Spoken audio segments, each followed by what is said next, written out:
рукоделие все больше обретает вторую жизнь.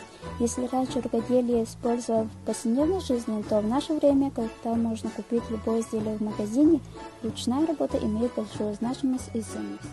Например, заранее готовим гармонирующих цветов из сукна лоскутки и сталочные материалы для канта.